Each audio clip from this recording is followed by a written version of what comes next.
Hey guys, tonight we are stepping back into the murky, gas, lamp glow of late 17th century London, or perhaps Boston, or even Amsterdam, to explore a place that was, paradoxically, both the most public and the most private sphere of its time, the coffee house. Forget everything you know about Starbucks and their comfortable couches. This is a place of smoke, newsprint, and a highly specific, low-level hum of intellectual energy. You are about to walk the damp, cobbled streets, your boots kicking up a faint mist, the air thick with the smell of coal smoke and river silt. The city is a beast, loud and chaotic, but you're searching for an oasis of quiet thought. The only light comes from the flickering window panes of the shops and the occasional lantern carried by a link boy, a slightly dubious guide you might hire to light your way through the genuinely dark stretches. You're clutching a single copper coin, a penny, which is the price of entry. Now, here's your cheeky reality check in the 1680s. If you were wearing anything less than respectable wool or worsted, and you hadn't at least wiped the worst of the mud from your shoes before crossing the threshold, you probably wouldn't survive the intense, silent scrutiny of the regulars. This isn't a bar for sailors. This is the unofficial parliament of the people. So, before you get comfortable, take a moment to like the video and subscribe, but only if you genuinely enjoy what I do here. Let me know where you're listening from tonight and what local time it is. Now, dim the lights, maybe turn on a fan for that soft background hum, and let's ease into tonight's journey together. Your first challenge is simply finding the correct coffee house. They don't have neon signs, and they certainly don't have identical logos. They are distinct. You might be seeking Buttons, the haunt of writers, or perhaps Lloyd's, where ship captains and merchants gather to exchange maritime information. A tidbit that is actually a mainstream historical fact, as this is how Lloyd's of London, the massive insurance market, literally started. It was simply a place for marine risk takers to sip coffee and exchange notes on which ships had sunk. As you navigate the narrow lanes, you rely on reputation and the faint, alluring aroma that cuts through the stench of the street. It's a complex, warm smell: roasted beans, old tobacco, and just a hint of burnt sugar. You finally spot a plain wooden sign swinging faintly in the damp air. The window glass, if present, is thick and bubbly, distorting the candlelit interior into a warm, yellowish blur. This place has no name above the door that you can clearly read. You simply know it as the place where Mr. So and so holds court, or the place that gets the freshest pamphlets from the printer. Now, before you even reach the door, there's an unwritten rule of the threshold you must observe. The threshold of any respectable establishment is where the street ends. You pause, adjust your collar, and mentally check your appearance. Your coat must be fastened, your wig, if you're wealthy enough to wear one. Those simpler folk wear caps must be straight, and your demeanor must be one of calm, deliberate seriousness. You are entering a zone of intellectual endeavor, or at least serious gossip. No one here is running in from a tavern brawl.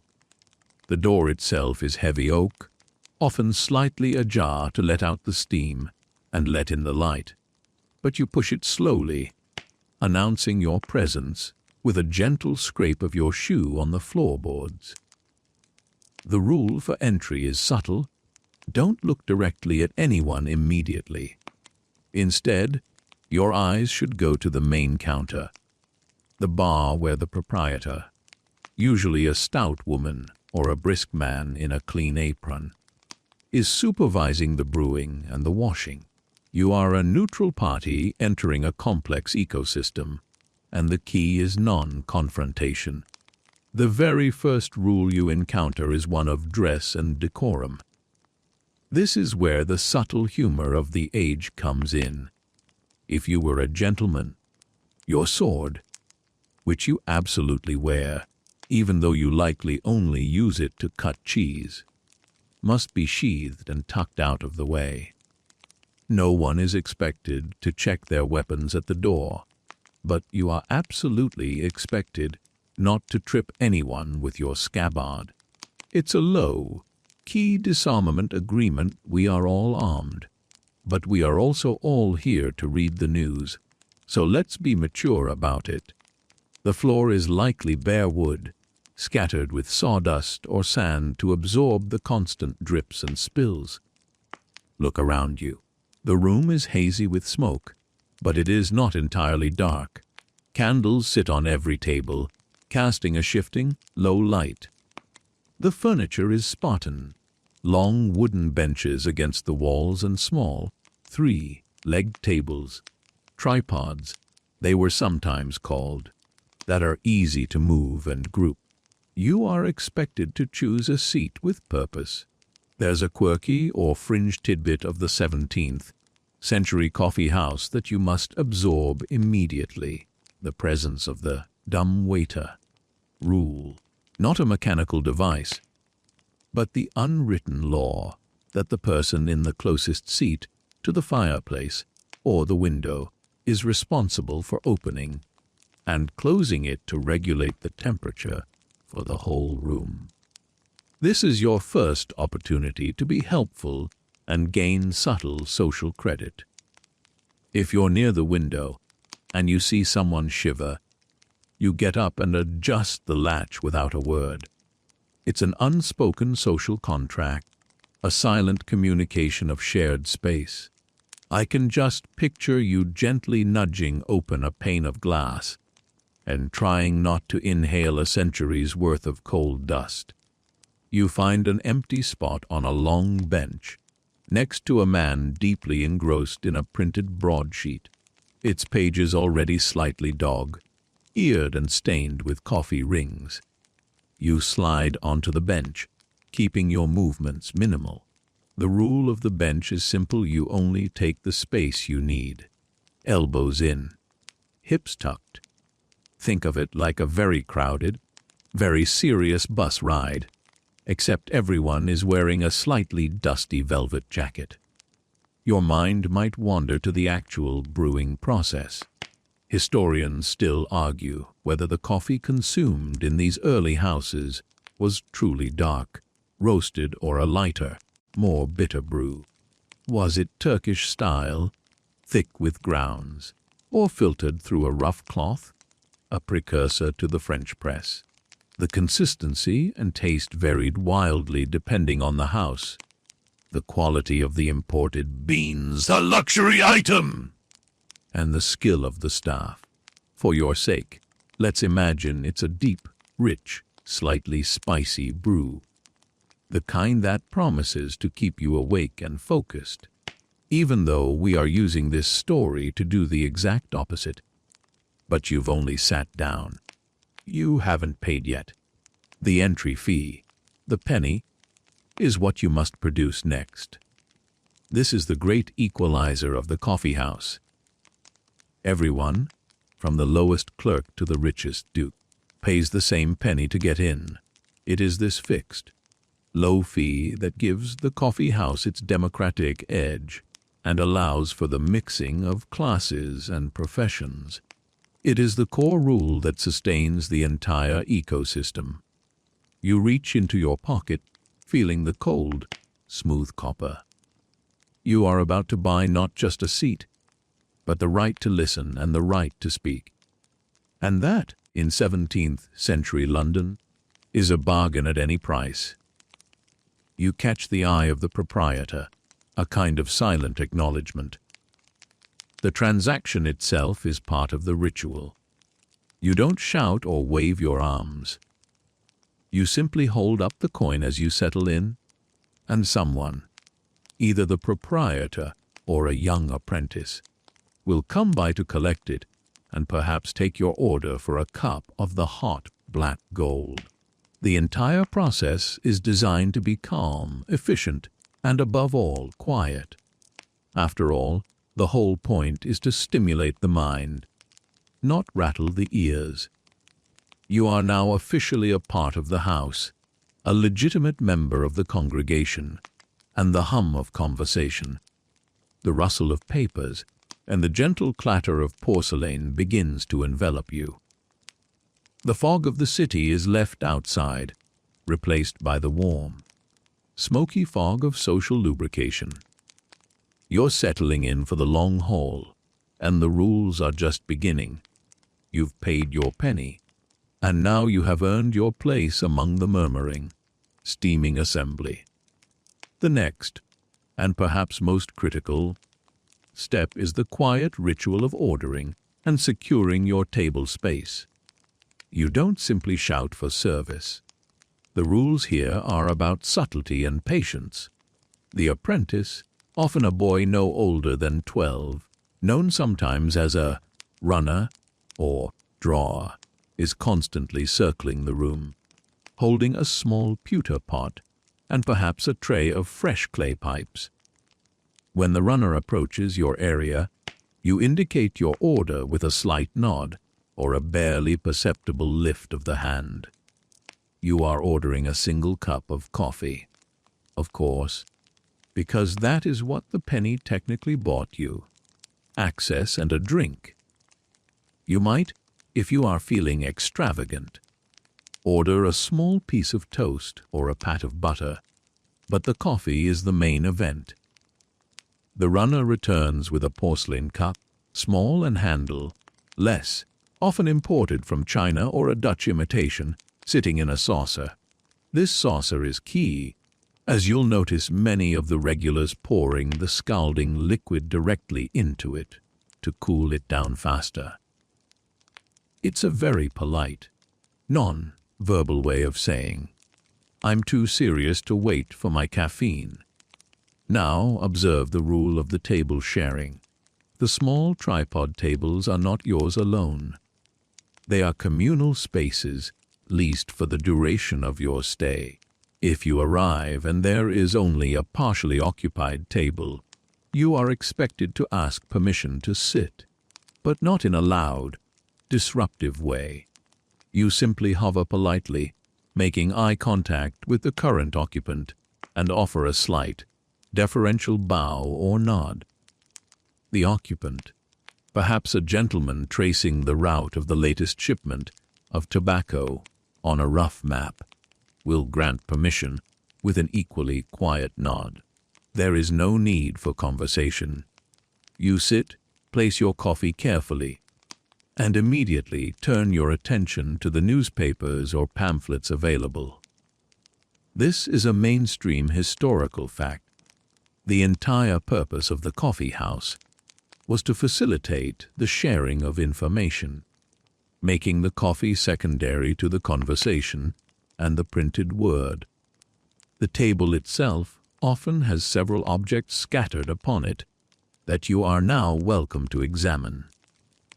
There might be a handwritten newsletter, a sheet of paper filled with the latest gossip, political updates, and even commodity prices, painstakingly copied out by a scribe that morning. There will certainly be several printed broadsheets, single sheets of paper printed with news, essays, or sometimes just satirical poetry. The rule here is simple: you read, but you do not mark. These sheets are communal property. You read them quickly, and then pass them on to the next person who subtly gestures for them. The quirky or fringe tidbit regarding the seating is the unwritten law of the corner chair. In many of the most famous houses, like Button's, a specific chair, often near the window or the fireplace, was reserved for the most renowned intellectual or writer of the day.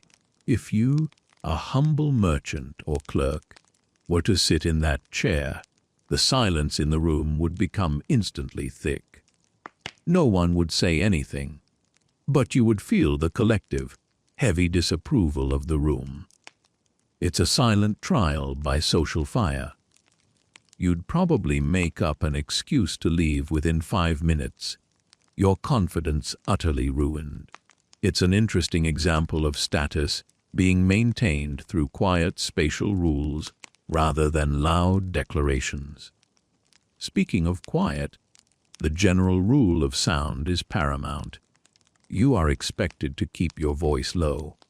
The hum of the coffee house is made up of many individual voices, but none should rise above a murmur. This is a place for considered discussion, not drunken bellowing. If you need to speak to someone, you lean in. If you need to make a point, you do so with minimal volume and maximum clarity. Imagine the frustration of a modern-day podcaster trying to interview someone here. The entire concept would be antithetical to the coffee house's soothing ambience. This brings us to the conversation rule. You are allowed, indeed encouraged, to strike up a conversation with anyone at your table or nearby, regardless of their social rank, provided the conversation is about public matters, news, trade, politics, or literature. This mingling of classes was revolutionary. A clerk could debate trade policy with a shipping magnate, or a poet could argue a point of grammar with a barrister. This is the democratic miracle of the coffee house. However, there is a hard stop, absolutely no loud discussion of private or personal affairs. No complaining about your wife, your gout, or your overdue rent. It is a space for the public good, defined by the matters of the day. This focus on public discourse naturally leads to the quiet, subtle rules of debate. When you speak, you are expected to be concise and logical. Hyperbole and emotional outbursts are met with a cold silence that is far more punishing than any loud rebuttal.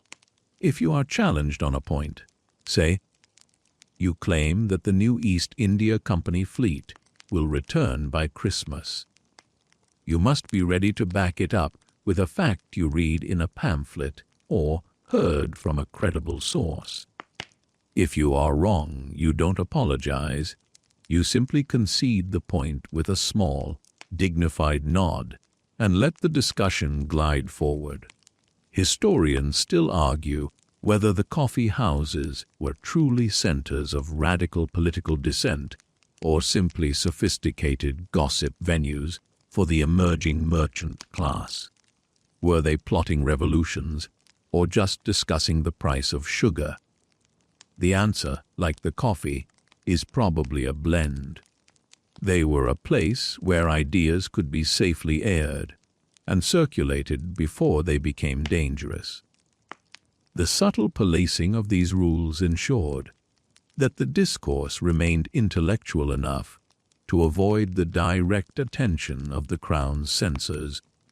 At least for a while, you observe an elderly gentleman near the fireplace gently tapping his foot, not out of impatience, but rhythmically as he reads.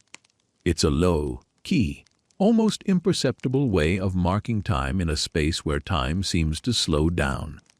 You, too, settle your mind, listening to the soft scrape of a spoon on a saucer, the turning of thick paper, and the constant, reassuring, low murmur. You realize you have been here for nearly an hour, and you haven't spoken a word, yet you feel completely involved, utterly present. The price of 1 penny bought you a seat in the most important classroom and newsroom of the 17th century. The gentle hum of the house is your lullaby, and the quiet rules are the boundaries of your comfort. Your cup is nearly empty, the thick, dark liquid leaving a residue at the bottom, a small, slightly gritty reminder of its exotic origins. You've successfully navigated the entry fee and the quiet protocol of seating. Now, you delve deeper into the unwritten rules that govern the flow of information and the conduct of the regulars. This is where the coffee house truly distinguishes itself from the rowdy taverns nearby. It becomes a sanctuary of structured calm. The rule regarding silence and absorption is constantly enforced, not by a bouncer, but by collective expectation. If you are reading a pamphlet, say, a detailed account of the latest events in France, you do not read it aloud unless you are specifically invited to do so by the group at your table. Instead, you read it in silence, absorbing the content. The act of sharing news isn't shouting headlines, it's absorbing facts and distilling them into a concise, logical point for discussion. One key piece of mainstream historical fact involves the pamphlet exchange etiquette. The coffee house acted as a library, but one where the books were constantly in motion. When you are finished with a document, you do not simply toss it aside. You carefully fold it back along its original creases, ensuring it remains pristine for the next reader. You then gently pass it to the person nearest you, who is not currently reading something. This silent transaction of news is the lifeblood of the house. You might feel a gentle tap on your shoulder, a simple, non-verbal request for the document you just finished. You hand it over, your eyes meet briefly, and the transaction is complete. The quirky or fringe tidbit of the coffee house involves the shared clay pipes. Scattered across many tables are small bowls filled with fresh, clean tobacco and bundles of long, thin, stemmed clay pipes. It was customary to share these pipes.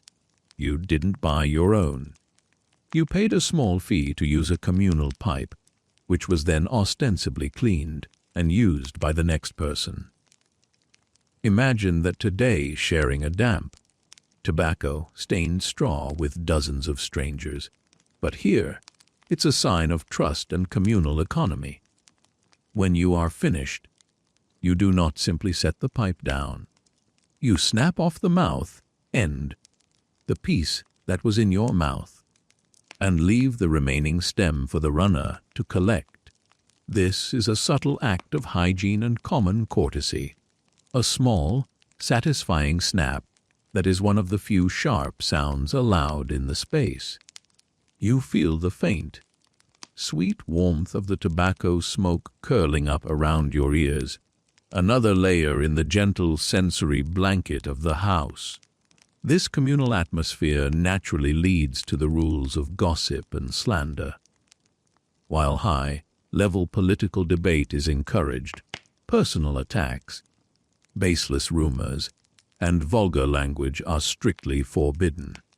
The house is policed by an invisible council of the regulars. If you were to start a nasty rumor about a rival merchant, say, accusing him of selling poor, quality rum, the conversation around you would simply stop. The cold silence, the sudden lack of engagement, would be your immediate and overwhelming punishment. Your reputation in that coffee house, and thus within that segment of the city's intellectual or commercial life, would be instantly compromised. You wouldn't be thrown out, you would simply be socially starved until you voluntarily left. You realize that a low, rhythmic tapping has begun near the hearth. It's a man writing a letter. The rule of writing in the coffee house is fascinating. You are allowed to use the establishment as your office, writing long letters, composing poems, or drawing up accounts, but you must do so quietly. If you scratch your quill too loudly, or tap your inkwell with too much enthusiasm, you'll be met with a collective, slow turn of heads. The coffee house is an office, a post office, and a library all rolled into one, but it is always a quiet room. You lean back slightly on the wooden bench, letting the low hum of voices wash over you. It's a remarkably effective sound machine for calming the mind. You realize the entire mechanism of the coffee house is designed to facilitate the smooth, frictionless transfer of ideas, making it the perfect setting for a sleepy narrative. Historians still argue whether the coffee house culture ultimately helped or hindered the development of true political parties in England.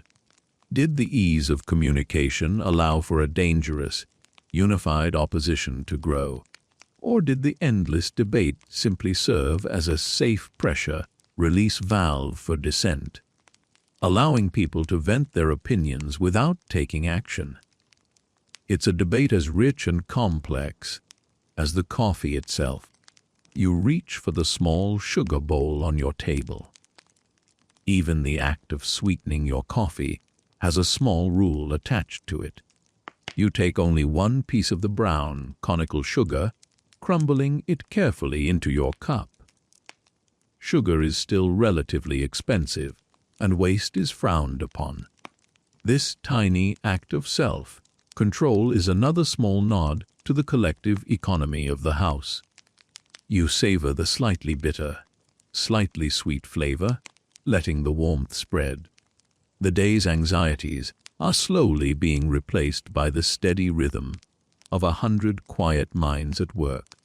The scent of burnt wick and damp wool blends with the tobacco and coffee, creating a uniquely comforting, historic aroma that cradles your senses. You are not a guest here, you are a working part of the machine, one more quiet, informed cog. The atmosphere of the coffee house, which feels so sedate and focused, is actually held together by a surprisingly paradoxical set of rules, particularly those concerning smoke and strong drink. You are sipping coffee, the house's namesake, yet you are surrounded by the faint, earthy scent of tobacco smoke, and, occasionally, the sharper tang of something a little stronger. Let's tackle the smoking first. The rule of the clay pipe continues here, where the gentle puffing is not seen as an interruption, but as an aid to contemplation. It is a mainstream historical fact that tobacco was considered, at the time, to be a sophisticated, even medicinal aid to thought, helping to clear the humors and focus the mind. You might see a man puffing slowly, the smoke curling around his peruke, his wig, for the uninitiated in slow, rhythmic clouds. The rule is that the smoke must be kept low and slow, no dramatic, forceful exhalations that send a plume across the faces of your neighbors. It's a gentlemanly puff, a thoughtful draw. You are expected to respect the flow of air and the preferences of others. If the smoke begins to bother the gentleman reading accounts next to you, he won't loudly complain. He will simply cough once, politely, and then adjust his chair slightly, giving you a subtle, non-verbal hint to moderate your intake. Now for the contradiction. The coffee house was explicitly founded as an alternative to the tavern, a place of sobriety, conversation, and intellectual clarity, fueled by the stimulant properties of coffee itself.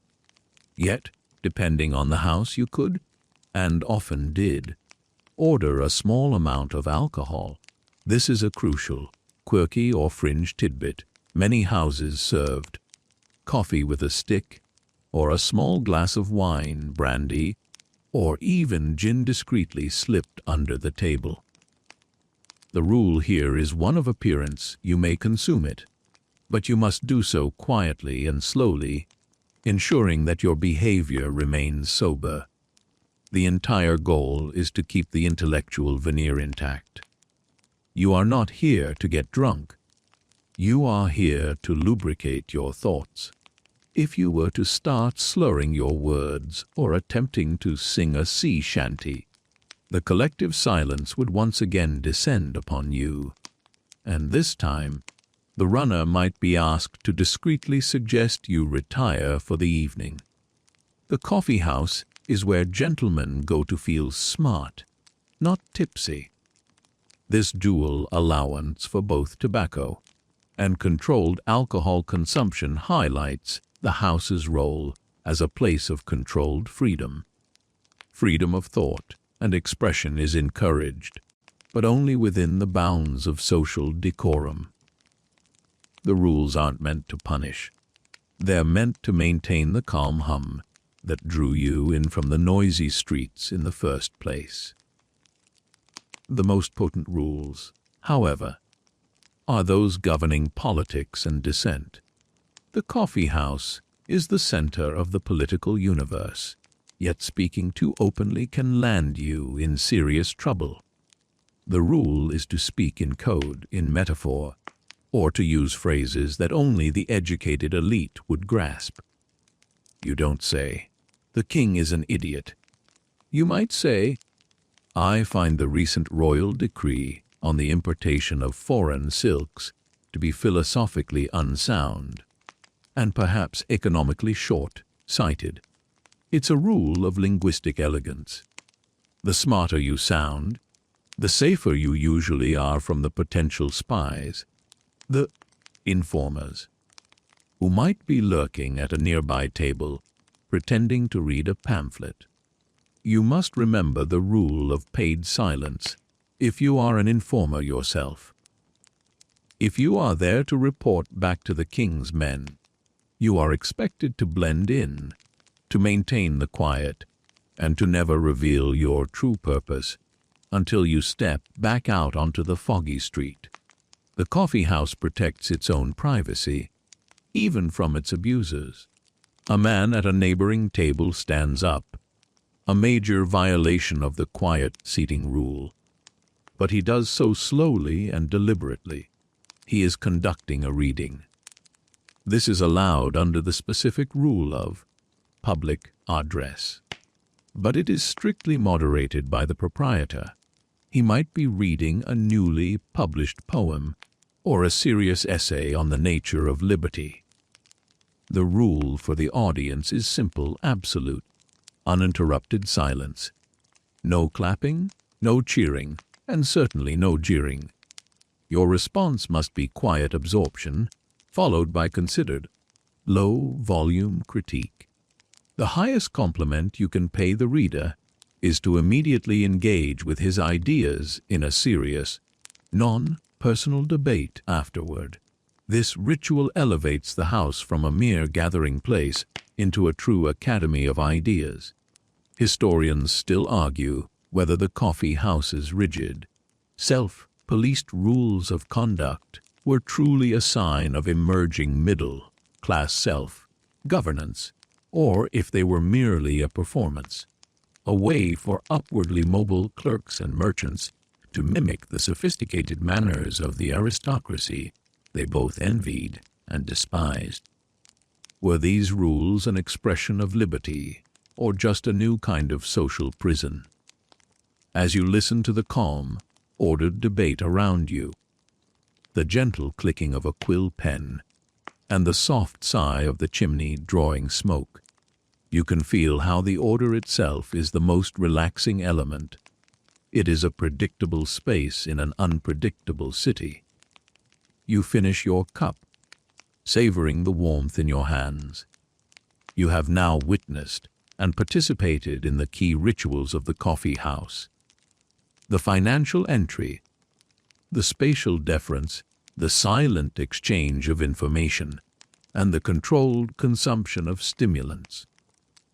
You are steeped in the etiquette, and the low-level energy of the room has settled your mind into a rhythm of gentle observation. The final stages of the visit, the departure, are all about maintaining this hard-won calm. The time has come for your departure. You've sat for hours, having moved from silent reading to quiet debate, absorbing the gentle, persistent hum of intellectual activity. The final set of rules govern the process of settling your small bill and performing the ritual of leaving without disturbing the still, active minds around you.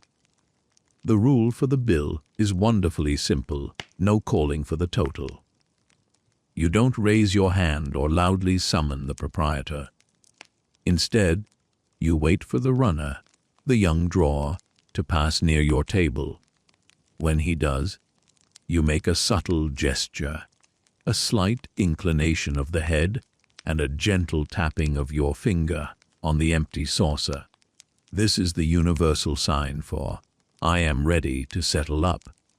This gesture is a masterpiece of quiet efficiency, ensuring that the serious discussions and focused reading nearby are not interrupted by the crass sound of commerce. The runner will approach and, without a word, produce a small, rough piece of paper or sometimes a tiny wooden tolly stick. On it is scrawled the total cost of your consumption. Perhaps the initial penny for entry and the coffee, plus a farthing or two for the tobacco or the toast, if you indulged. Mainstream historical fact shows that these bills were often calculated in chalk, on a piece of slate, or on the back of a door, before being transferred to the customer, keeping the whole process as ephemeral and low-key as possible. You pay your small sum, ideally with exact change, to avoid the clatter of copper coins being counted. The exchange is swift, silent, and dignified. You are now free to go, but the rules of the house dictate how you must make your exit. This is not a saloon where you slap your hand on your knee and stomp out the door. The first rule of departure is the silent slide. You slide slowly off the bench, taking care not to scrape the legs of the table on the bare wooden floor. You must navigate the maze of chairs and benches with the quiet grace of a cat. You adjust your coat and your wig, if applicable, only once you are near the door, never at your table.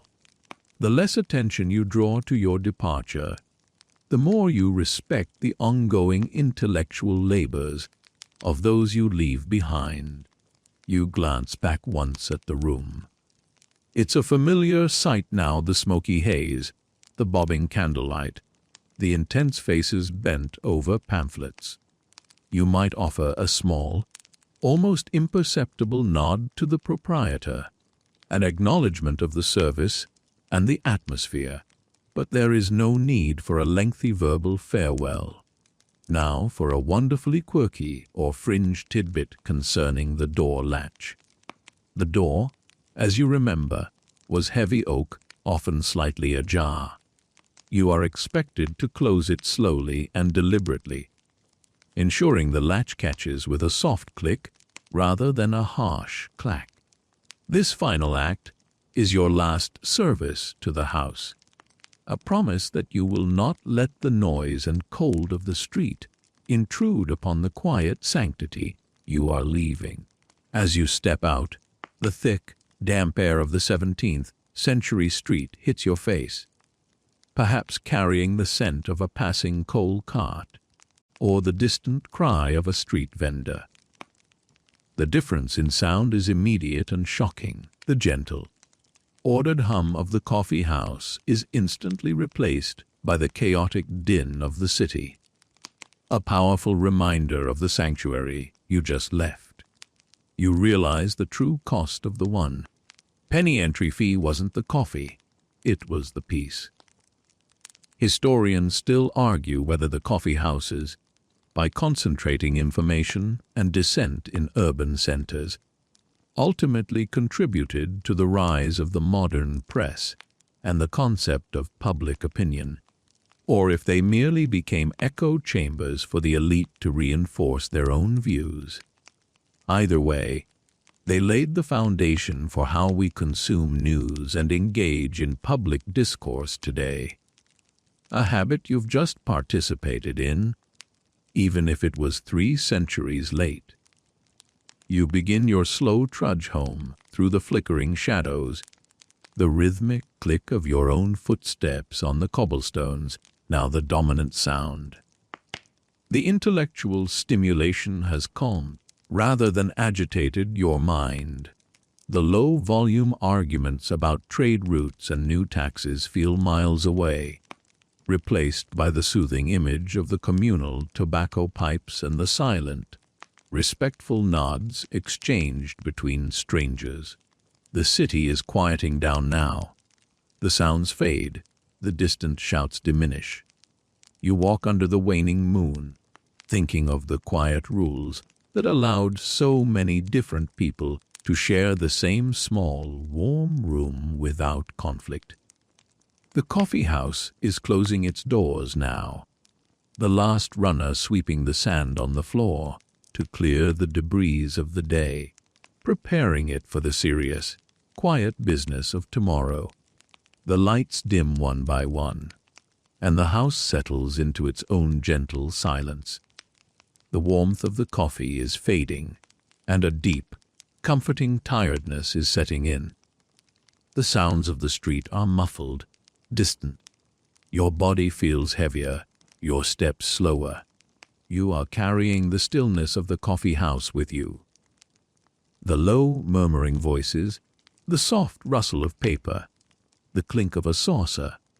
These sounds are now a memory, a gentle current guiding you toward rest. You don't need to worry about the rules of engagement anymore. You don't need to debate or absorb the news. Your work is done, your curiosity satisfied, and the long, quiet journey of the night is beginning.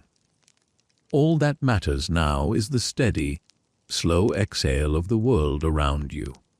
Let the gentle fog of the 17th century drift over you. There is only rest ahead.